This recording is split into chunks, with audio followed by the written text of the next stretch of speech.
Hi, it's Susie Geiger, Yoga with Susie. We are going to do some chair yoga today. So I'm going to show you how you can use this chair as a way to start forward bending. Forward bending is just that, forward, folding forward. You can round. I like doing it both ways. The thing I'm going to tell you, if you see that the chair, I have part of the chair on the mat and part of the chair off of the mat. It helps kind of lock it in place. Now that it's really on the mat, it's not going anywhere. So be careful how you put the chair, because look at the difference. I can move it a little bit easier. So, I mean, you can just bring it down here and hang out. It depends on your flexibility. Can let my head go.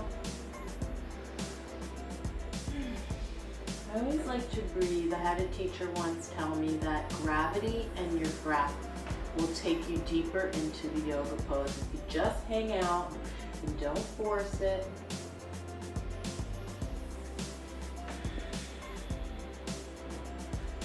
Pedaling out my knees a little bit. You can roll back up. Just shake it out, and like everything else, do it a few times.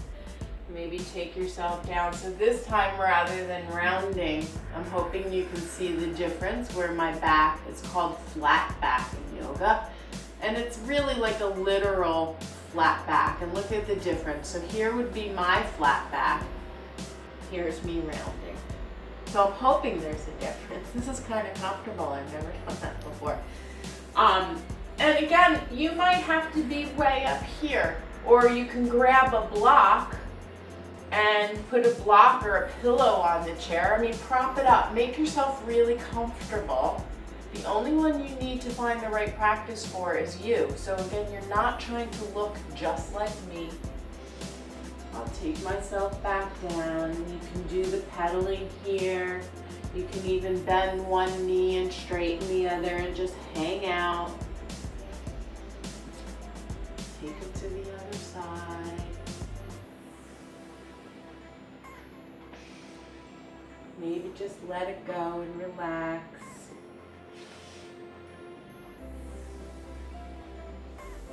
And bring it back up. I'll do it one more time with you, where you just start to fold forward. And you can try it both times. So first I'll do the flat back.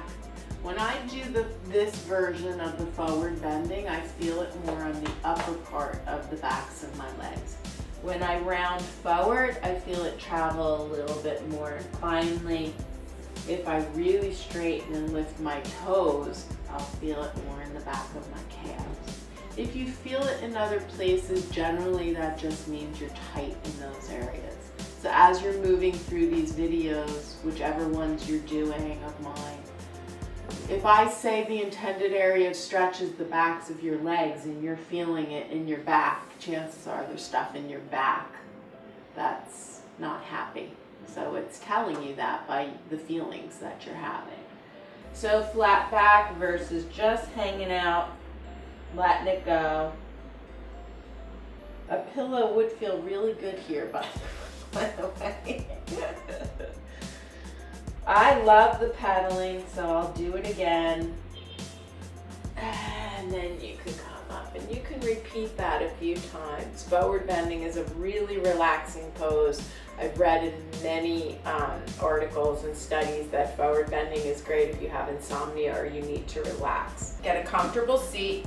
You could be on the couch. I prefer something that's a little bit harder, if you will, to give me a little bit more support. Because in a couch, you'll sink a little bit. Not that that's a bad thing. If that's what you have, sit down. So the first thing I'm gonna do, we're gonna try and start from the top of our body and work our way down. Now, a lot of these things you can do in your office chair. You can do while you're home. If you travel a lot in a car, a lot of these things you can do in the car. Not while you're driving, but if you're the passenger or you need to pull over to the side of the road, these are really helpful stretches that you can do in any seated position from where you are. Office is the most obvious, and I've taught office chair yoga. So start with the arms, take the hands out and up. So you can see my elbows are bent because I feel a little tight in there. The idea to be here. And when I did that, by the way, which you wouldn't have been able to hear, there was some cracking and popping because I went a little too far, too quickly. And I'll just relax it, rolling the shoulders around. So I'm gonna start to take my head in some circles.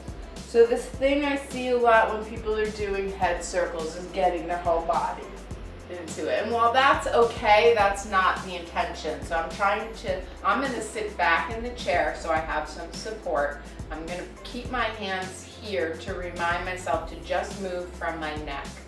And a helpful tip is go right ear, right shoulder. Let your head hang back. Left ear, left shoulder.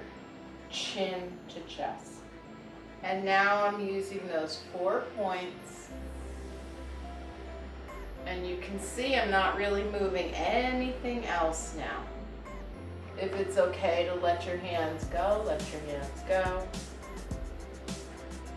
Just letting my head roll around and reverse. Both directions. Let it spin. Other way. And maybe one more time. The other thing you can do here is big circles to little circles to big circles.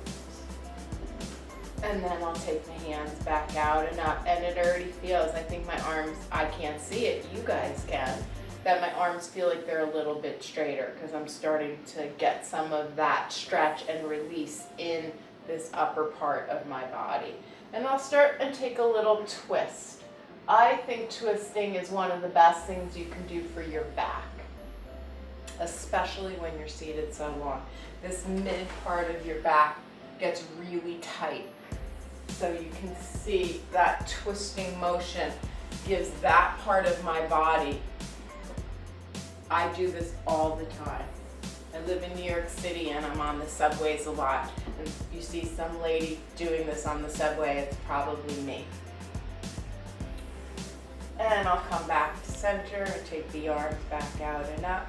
And each time, so now I feel the arms are getting straighter. I'm not forcing it, I'm letting my body just open up in a slow way that's safe and comfortable. And you can also take the arms behind the chair.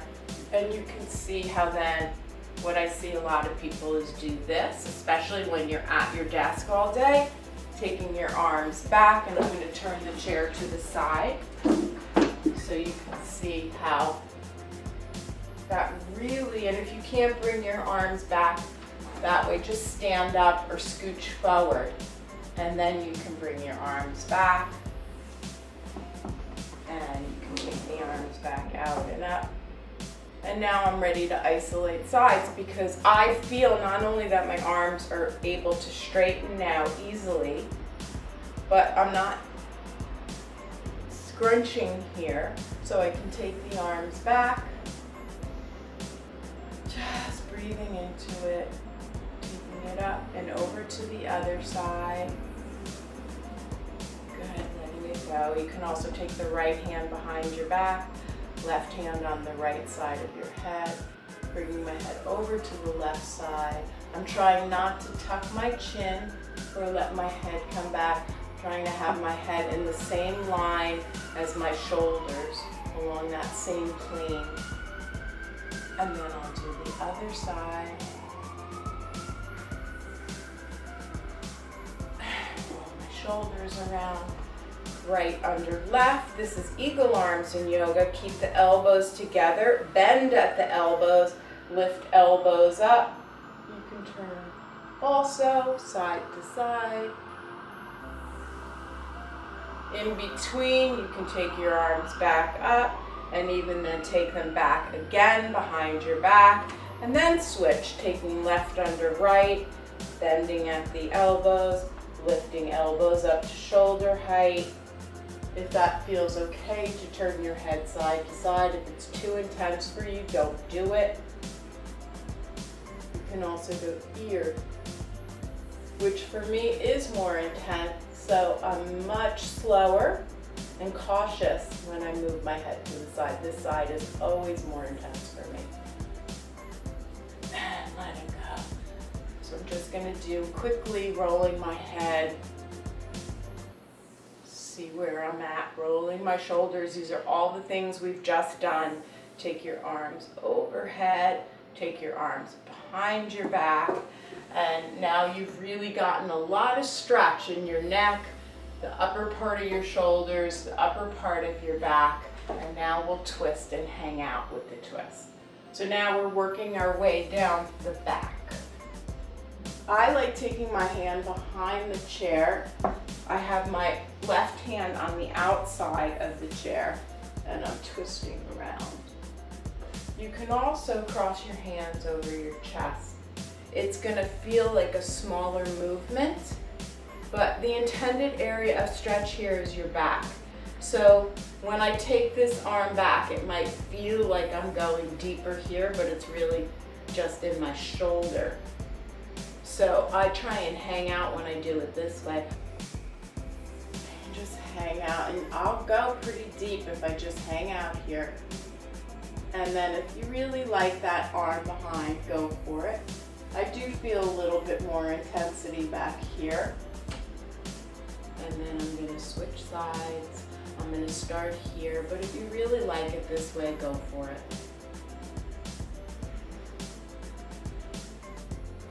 So you can twist a couple times each side, that's up to you. And I've done in other videos cat-cow where you're on all fours, but you can do that while you're seated. I'm just gonna scooch myself up on the chair a little bit. So you see, this would probably be the worst posture you could ever see. If I saw someone sitting like that, I would die. So I'm showing you the worst posture, which is the rounding, and then the opposite, which is the arching. And that's exactly what you're doing in cat-cow. Rounding and arch. And you can move your head with it. I try and let my head just go along for the ride and not, I see people do this.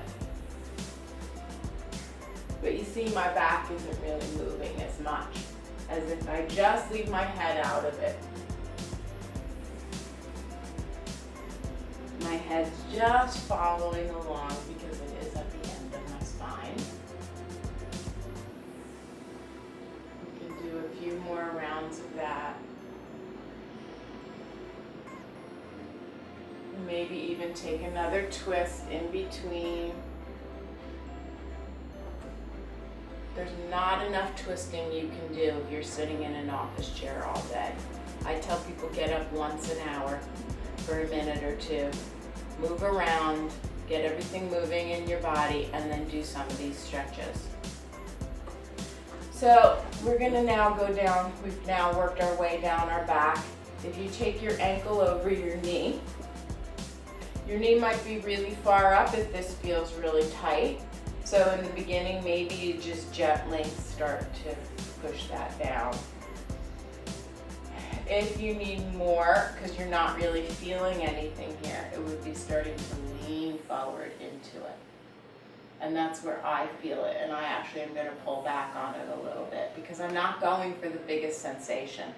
I'm just trying to gently ease my muscles into the stretch and let it happen slowly and safely. And actually, if you do it this way, rather than just trying to yank yourself into something, you'll probably go deeper. I always go deeper if I do it slow and steady and gentle. And then switch sides. Same thing. Very slowly. I might just stop right at the point where I feel something.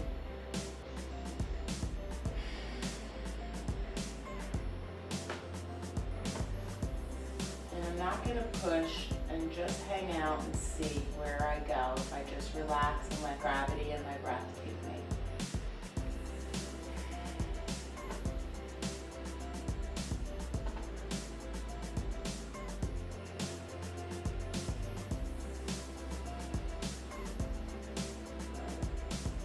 That's at the point where I'm really starting to feel. So I'll pull out of it, relax it. I will take it a second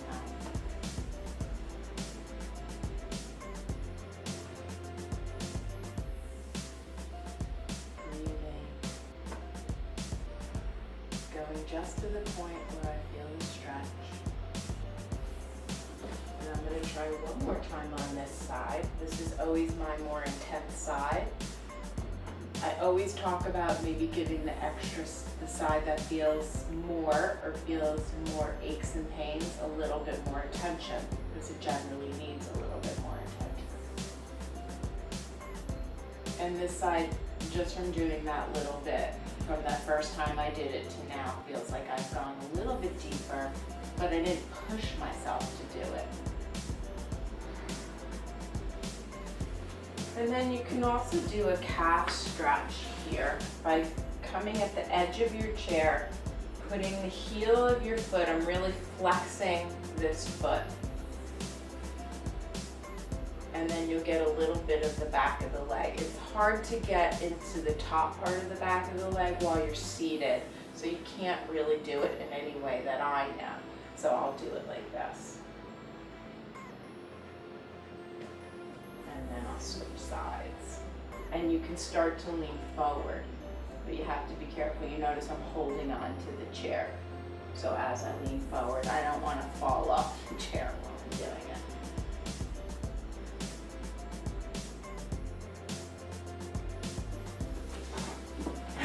And then you can repeat all of those things. Just hang out in your chair and go back to work. It's a really nice way to start getting some stretches in. So I hope that helps. There's that little subscribe button at the bottom of this page so you can subscribe to my YouTube channel and see all the new videos that are coming. Any questions or suggestions or things you want to see, let me know. Check out all my other social media links and my website, my blog. Thank you so much for watching Yoga with Susie.